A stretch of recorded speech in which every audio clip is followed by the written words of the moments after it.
Nous sommes comme signalé tout à l'heure avec le président Gabriel Mokia. Bonsoir et bienvenue. Bonsoir messieurs les journalistes. Très bien habillé, les couleurs bleues sont très bien assorties sur vous. Très bien. Vous avez passé une belle année 2025 ? Bon oui, jusqu'à la fin on sera toujours bien, grâce à Dieu. Vous avez passé une belle année personnellement, mais ça a été un peu compliqué pour le pays. Vous serez d'accord avec moi, surtout sur le plan sécuritaire. Gabriel Mokia, comment vous avez vécu tous ces montagnes russes, on va dire, dans le pays ? D'abord, je dis grand merci au président de la République. Je lui dis bonne année et je lui donne le courage pour pouvoir sauver son peuple. J'ai vécu cette année, dès janvier jusqu'à aujourd'hui, avec toujours des mauvais messages, des rébellions qui montent pour conquérir le pouvoir. Bon, nous sommes au Congo, on est habitué à ce genre de choses. À tout moment, les rebelles qui viennent, qui entrent, qui changent les choses ici, ils se comportent comme tels. Alors, depuis que le président de la République est là, cette année, il a commencé d'ailleurs en retard parce qu'il y a eu des problèmes de la Constitution, il faut faire ceci, il faut faire cela. Il a passé presque 6 mois dans les différents désordres qu'on a créés dans la Constitution.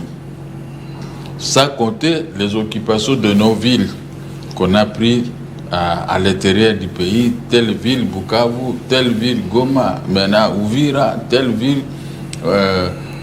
il y a trop de villes qu'on nous a pris et le pays n'est plus ce qu'il était.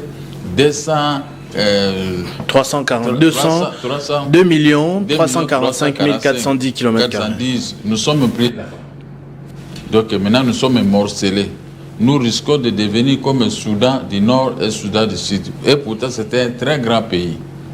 Alors, avec les prières du peuple, avec les dires de notre population, je crois que le président de la République va s'en sortir pour qu'il puisse remettre les pays comme c'était pendant les années passées. Parce que maintenant, il n'y a que de mauvaises nouvelles. Vous vous réveillez le matin pour suivre l'information, France 24 ou d'autres, ils racontent du n'importe quoi sur le Congo, ce qui se passe sur le terrain. Comment on peut vivre tranquillement sur ça?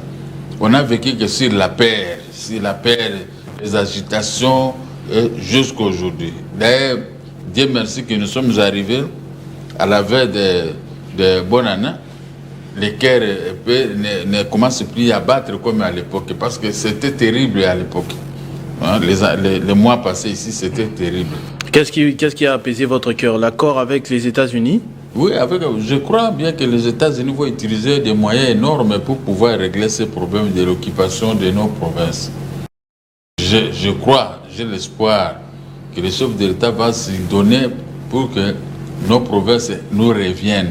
Donc vous n'êtes pas d'avis avec ceux qui disent qu'il a vendu le pays aux Américains, comme Monseigneur Fulgence Mouteba par exemple? Non, ça ce sont des extravagances. Il a vendu le pays comment? Lui-même il est ici. Vous vendez une voiture avec qui vous roulez, vous êtes à l'intérieur, vous vendez, quelqu'un vient acheter ça et donc il vous achète aussi. Il est là, le président de la République. D'abord, ce n'était pas sa rébellion. Lui, c'est une rébellion qui existait en Ouganda. Et quand il est arrivé au pouvoir, les rebelles se sont surgis, ils sont venus occuper le pays. Maintenant, lui, il doit trouver des moyens comment faire partie des rebelles. Ce n'est pas facile, hein? Les gens qui se sont préparés depuis des années, et vous venez comme ça faire un affrontement avec eux, c'est très difficile.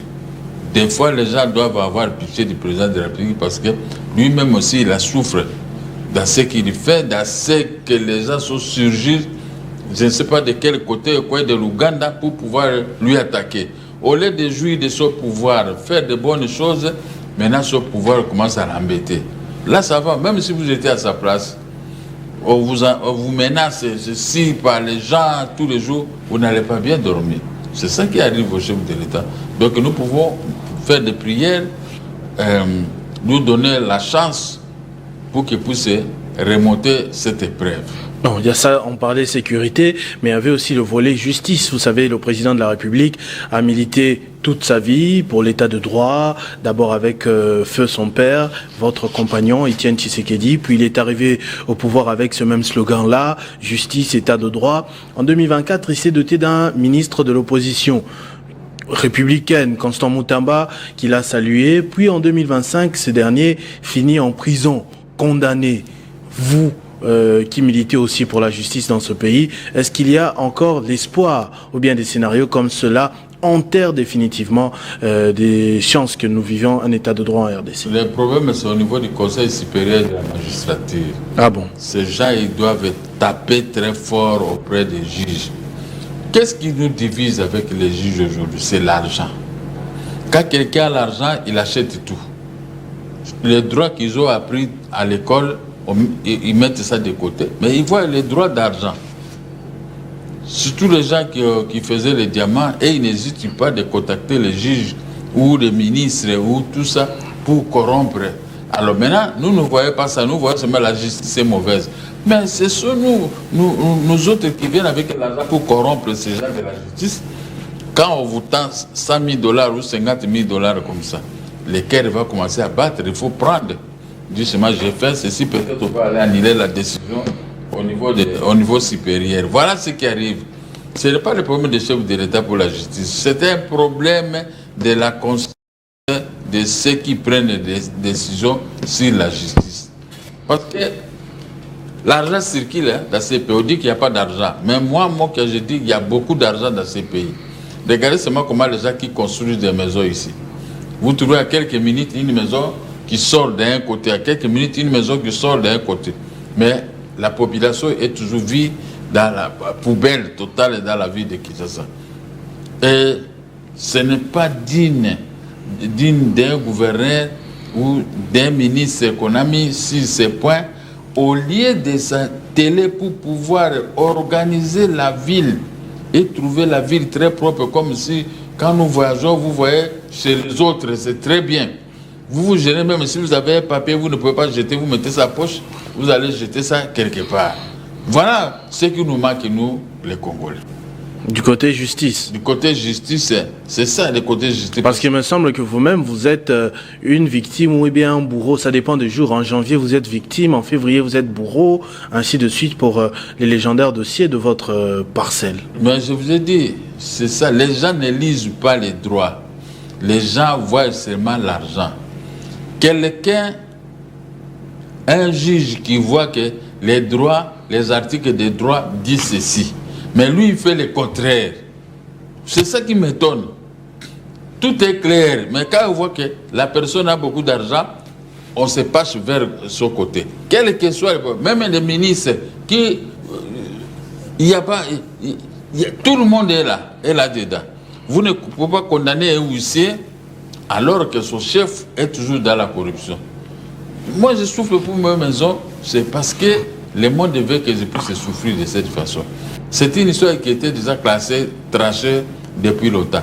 Mais les troubadours sont arrivés avec leur argent pour pouvoir soudoyer les décideurs. Ils sont en train de soudoyer les décideurs.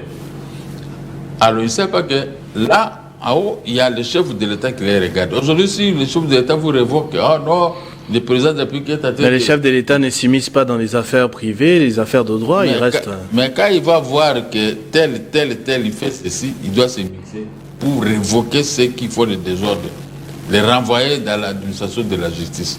Imagine-toi un papa qui est dans tel coin de la République, il n'a pas l'argent, il ne voyait pas de dollars quand il vend ses chèvres ou ceci. Il touche combien? Ce poulet. Il ne touche pas grand-chose. Mais il se retrouve devant les gens qui manipulent les biens des banques, les dollars. Vous croyez qu'il va avoir raison? Il ne va pas avoir raison. Même si vous parlez comment. Les juges, lui, il a l'argent, moi je monte là. Nous connaissons beaucoup de dossiers, même mes dossiers. Je vois, c'est l'argent. Je viens pour qu'on puisse rendre justice pour quelque chose qui est clair. Même, on fait le contraire. Vous parlez de favoritisme, d'argent, mais il y a des gens qui disent que vous avez des rapports personnels avec le président de la République. C'est lui qui vous aide beaucoup, sinon, sur la balance, c'est serait compliqué. Bon, quand j'avais gagné pendant la Deuxième République, ils avaient toujours des favoritismes du président de la République, de la Deuxième République, Mobutu. Quand j'avais gagné sur Kabila, j'avais gagné sur Kabila à la Cour de cassation, est-ce que j'avais toujours le bon rapport avec lui? Tu sais que Kabila m'a arrêté tout le temps. Si on m'envoie quelque chose, je refuse, je vais en prison. Et maintenant, c'était l'argent qui jouait. C'est les droits. Vous savez, nous qui sommes des victimes, hein, nous lisons beaucoup les droits. Moi, je vois dans mon dossier, je prends un tel livre, je dois maîtriser quand même les écrits. Et je dis à mon avocat, regardez ceci. Mon avocat, il fait ce document. Moi, il dit, donne-moi un peu la note de plaidoirie. Je commence à souligner ça, ce n'est pas bon. Ça, il fallait écrire ceci. Tu sais, il faut avoir aussi l'intelligence. Mais quand ça passe, ça pouvait passer comme ça. Mais les juges se retrouvent devant un millionnaire. Qu'est-ce que vous voulez que je fasse? Est-ce que ça, c'était un problème du président de la République? Hein? Il faut voir les dossiers. Sous Mobutu, j'ai gagné. Sous Kabila, j'ai gagné. Sous Félix aussi, j'ai gagné.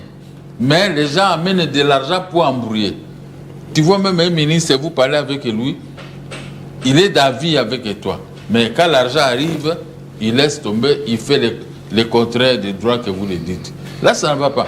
Je dis à nos enfants qui étudient dans l'université, qui font les droits, qui n'aboîtent pas les pas aux aînés qui ont failli, qui suivent l'argent au lieu de suivre la justice, les droits. Aujourd'hui, les gens ne font plus les droits. Comme le problème de la vente publique. La vente publique est régie toujours par voie d'ordonnance, pas par voie d'un jugement.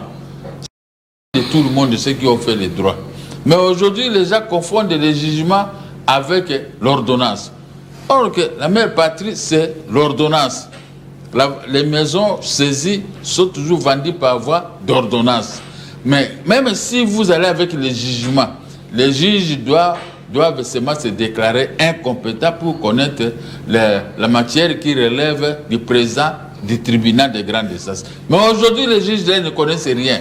Même s'ils connaissent, ils mettent ça de côté et ils prennent que l'argent pour faire le contraire. Donc pour la sécurité, vous avez dit il y a de l'espoir, le président de la République est déterminé. Pour la justice, vous doutez un peu. Pour le moment, il y a encore beaucoup de chemin à faire. Bon, je ne doute pas tellement parce que je vois que l'Amérique va toujours se ressaisir. Vous voyez comment l'Amérique est en train de bombarder parce que Maduro, il est en train de peiner maintenant.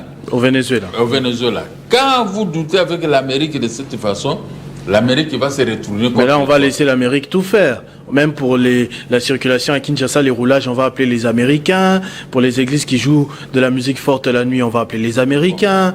Pour les gens qui jettent les sachets. Prenons le problème de Maduro. Là, ils vendent des chèvres, des drogues.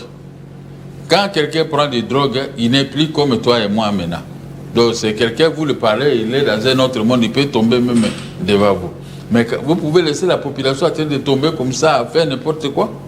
Alors l'État doit frapper. C'est pourquoi l'Amérique est en train de frapper des récalcitrants. Et quand vous voyez ce que le Rwanda fait dans notre pays, tuer la population congolaise.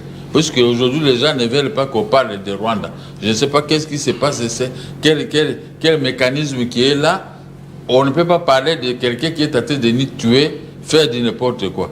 Mais quand on parle de lui, c'est parce qu'il est en train de tuer dans notre pays. Mais si l'Amérique vous dit cessez de tuer les Congolais, il ne veut pas. Ils sont obligés d'aller bombarder celui pour qu'ils voient comment la mort guette tout le monde. Vous pensez que d'ici là, les États-Unis vont bombarder le Rwanda? Bon, je crois. Je crois qu'on va en arriver là. Parce que le président américain ne va pas se laisser faire pour qu'il soit humilié. Après avoir fait signer l'accord. Et l'un des signataires de l'accord sort pour commencer à l'humilier, pour lui défier, abuser de cet accord. Mais il doit avoir la colère, il dit, vous jouez avec moi. Tout le monde a vu comment on a signé l'accord, mais aujourd'hui vous venez encore de prendre quelques villes. Alors moi je vais répliquer pour neutraliser tout le monde qui veut violer cet accord-là. Moi c'est une bonne chose, ça serait un soulagement pour le peuple congolais. 30 ans de tuerie, même si on est qui? Un assassin qui a traité de tuer, Mais si on peut le tuer, ça va faire mal à qui? Parce qu'il a tué ton père, il a tué ton enfant, il a tué ceci. Maintenant, si lui, on le tue, donc, à moins que nous soyons des naïfs, et c'est ce que je veux dire, c'est naïveté, parce qu'on a dit au Rwanda ceci, on dit non, il ne faut pas dire. Mais qui sont derrière pour commencer à critiquer les Congolais qui défendent leur pays dans les médias. En forcerie des généraux, des militaires, ils vivent les catombes sur le terrain. Mais s'ils dénoncent que sur le terrain, il y a des gens ici qui créent ceci. Vous les malmenez pourquoi? Très bien. On a parlé sécurité, on a parlé justice. J'aimerais qu'on parle aussi économie. Je vous connais quand même très engagé dans le social de Congolais. Ouais. Qu'avez-vous pensé du panier de la ménagère? Parce qu'on a vécu une situation particulière avec le franc congolais, un embellissement brusque, les prix ont suivi un peu plus tard, on a murmuré. Là, on finit l'année. Selon vous, comment, auprès des gens que vous rencontrez, des Congolais à Kinshasa et ailleurs? Beaucoup ne sont pas tellement contents. On voit que c'est brusque, ce qu'on a fait brusquement pour faire baisser les prix et baisser les dollars, sans soubassement. Parce que l'économie est toujours soutenue par un soubassement. C'est-à-dire le soubassement, vous exportez beaucoup, vous emmagasinez beaucoup de dollars dans votre pays et tout va baisser. Mais si vous n'exportez pas, vous êtes en train de racheter les dollars, tout ça va galoper. Mais c'est ça dans l'économie. Alors, moi, je vois ici, même moi-même, jusqu'à présent, je ne comprends pas pourquoi il y a eu ces baisses-là des taux de dollars. Je ne comprends pas bien. Parce que je vois le volume des exportations, les exportateurs qui apportaient des dollars dans notre pays. Regardez l'un de ces exportateurs, moi. Un très grand entrepreneur. Un très grand entrepreneur. Je le faisais en âme et conscience. Parce que j'exportais, j'ai donné les devises à la Banque centrale qui les vendait auprès des importateurs. Voilà comment on faisait ce mouvement-là. Donc, moi j'exporte, la Banque centrale prend mes devises, vend aux importateurs. Là, ça va. Mais maintenant, qui sont ces exportateurs aujourd'hui? Parce que dans le secteur que je faisais, je ne vois personne. Les exportateurs maintenant des diamants ou d'autres. Moi, je doute, tout ça, ça entre dans les poches. Je ne sais pas qu'est-ce qu'ils font avec cet argent.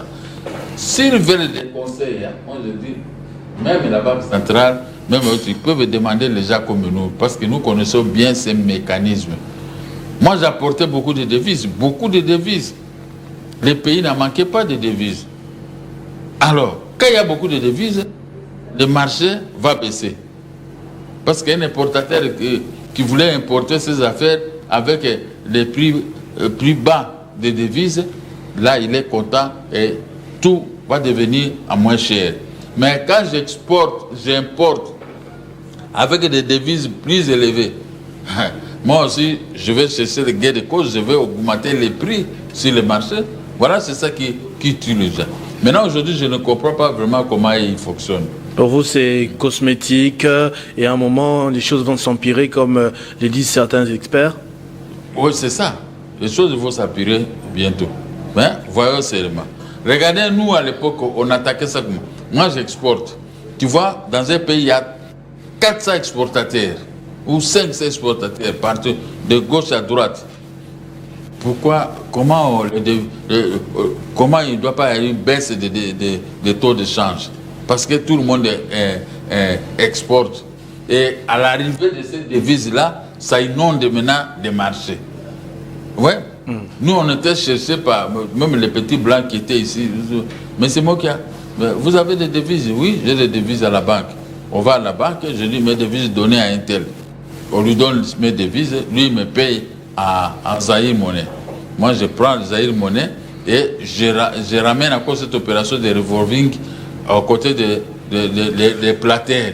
Et j'amène encore jusque là. Mais aujourd'hui, je vois tous ceux avec qui nous on travaillait, ils sont là, ils sont devenus des frères, mais il ne faut rien.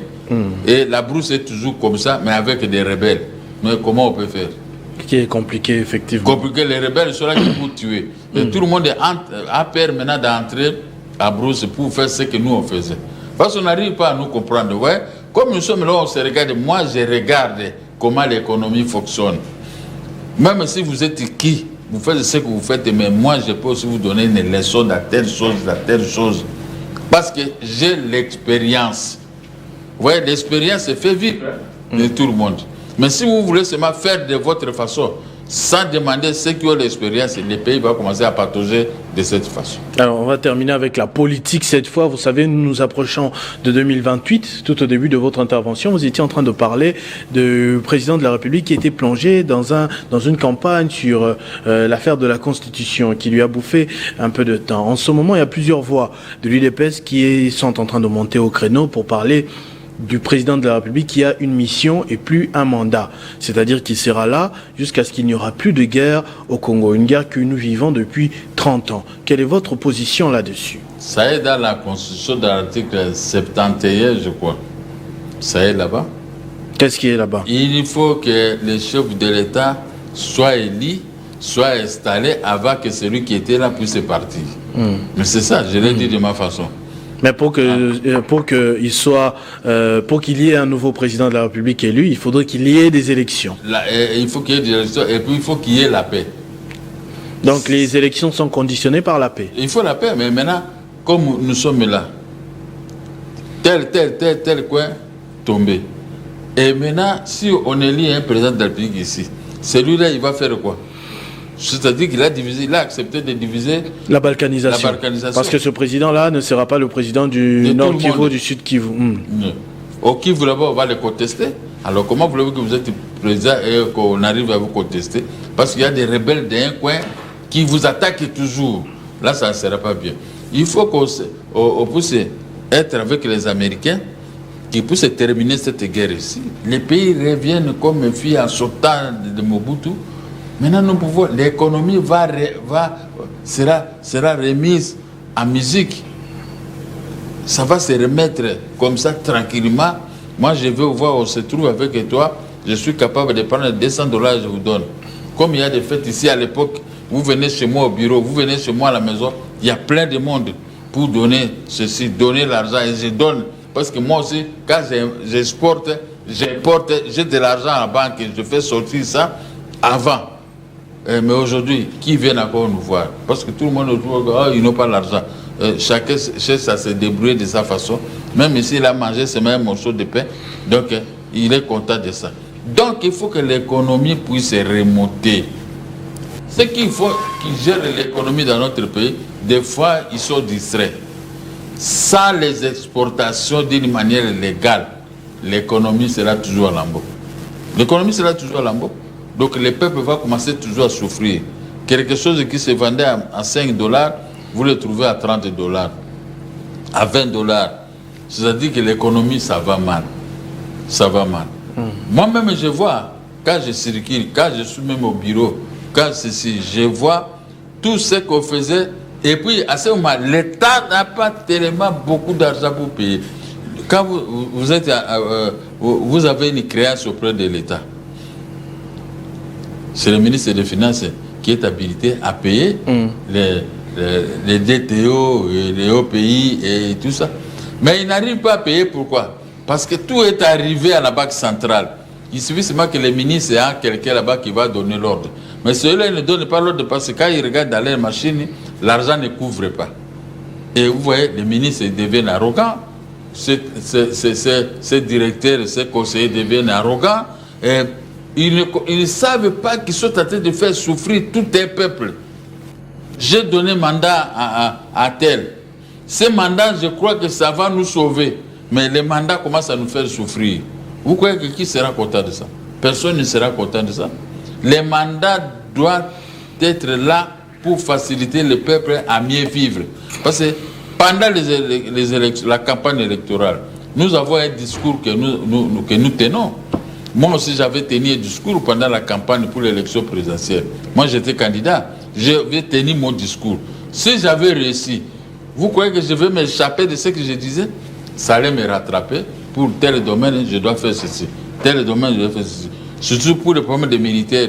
Je dois former les militaires complètement sur toute l'étendue de la République pour encercler notre pays avec nos propres militaires et qui seront bien payés avec un bon salaire.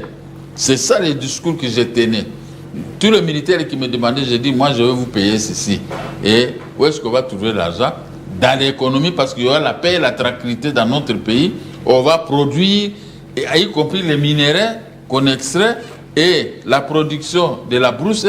on met le tout ensemble et nous avons beaucoup de dollars. Pour que vous ne soyez plus des clochards. Non, il ne sera pas de clochards. Le président n'avait pas dit le problème de clochards pour décourager les militaires. Non, c'est pas. Il avait donné seulement un exemple de la façon dont il a trouvé des militaires. La situation. Pas lui avec ses militaires ici. La façon dont il avait trouvé les militaires. Quand quelqu'un n'a pas de maison, quelqu'un n'a pas d'argent, même s'il pleut comme ça, vous le voyez à pied, en train de se faire mouiller avec la pluie. Mais il n'a pas un endroit pour dormir. Il est qui? Clochard. Alors, mais comment on va faire? On ne peut pas condamner le président de la République. Il a donné seulement un exemple. C'est pas que le président s'est attaqué aux militaires. Non. D'ailleurs, le président de la République aime beaucoup les militaires. Il est là avec les militaires. Dès qu'il a commencé son mandat, il y avait eu un problème de policiers qui étaient blessés. Il est parti lui-même jusqu'à l'hôpital pour surveiller, voir sur les lits où dormaient les militaires. Voilà un tel cœur comme un cœur de Poutine. Poutine n'a pas peur. Hein. Même si vous êtes aveugle, même si vous n'avez rien. Mais Poutine, il vient vous embrasser, il cause avec vous, parce qu'il aime les militaires.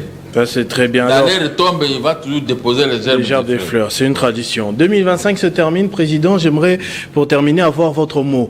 Qu'est-ce que vous voyez venir en 2026? Les vœux présentés au peuple congolais, mais aussi au Président de la République, que vous avez maintes fois cité lors de cette intervention. La caméra est à vous. Le problème est que 2026 ne doit pas être comme 2025. Il faut que la justice change. Il faut que les droits reviennent aux propriétaires. Ça, c'est un. Et puis, 2026, il faut de gré ou de force que nos militaires s'y mettent pour mettre fin à la guerre. Un pays avec le peuple ne va pas vivre très bien. Donc, on aura toutes des difficultés et des plaies de tous côtés. Alors, pour ça, les problèmes que je vais revendiquer ici, c'est les problèmes de la circulation routière. Vous savez, c'est qui dit ça? Il n'y a pas de panneau de signalisation sens unique, ou ça c'est inverse, ou ceci, il n'y en a pas. Tout ce que Mobutu avait laissé, les rebelles qui étaient venus ici, ils avaient tout saccagé. Ce n'est pas bien d'amener des rebelles dans un pays. Ils n'ont pas de leçons. Ils sont là que pour déranger le tout. Vous voyez? Ce côté-là, la circulation routière doit être démise. Donc les gens doivent... Vous avez trop souffert d'embouteillage cette année. Pour quitter chez moi ici en ville, arriver vers 24 à côté de mon bureau, j'ai fait même 3 heures du temps en cours de route.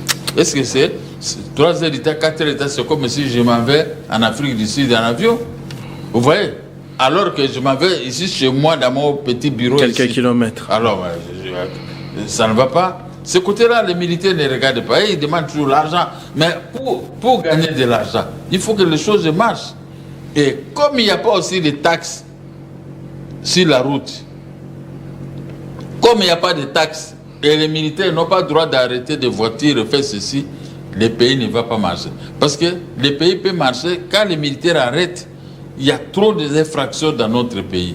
Et quand les militaires arrêtent, cet argent qui entre dans la caisse de l'État, et cet argent retourne encore auprès de ces militaires qui arrêtent. Alors les véhicules roulent avec, n'importe qui fait n'importe quoi. Et enfin, vous trouvez dans la ville de Kinshasa, les gens vendent du n'importe quoi et n'importe où. Nous avons la régie des eaux et la SNEL. Vous trouvez Va-et-Paix à côté de Kinimazer, à partir de là jusqu'à l'avenue Commerce, et sillonner jusqu'à à côté de commerce là-bas pour arriver à Barugu. Vous voyez, il n'y a pas de route. Donc les gens se demandent, est-ce que ça c'est la ville de Kinshasa ou ça c'est Bumba ou bien c'est quelle ville? Or que la ville de Kinshasa devait être miroir de la République, mais ça les autorités... qui devrait aussi changer en 2026. Les autorités ne regardent pas là-bas, ils regardent que leur poche. Mais leur poche, là où vous négligez, c'est là où il y a la maladie.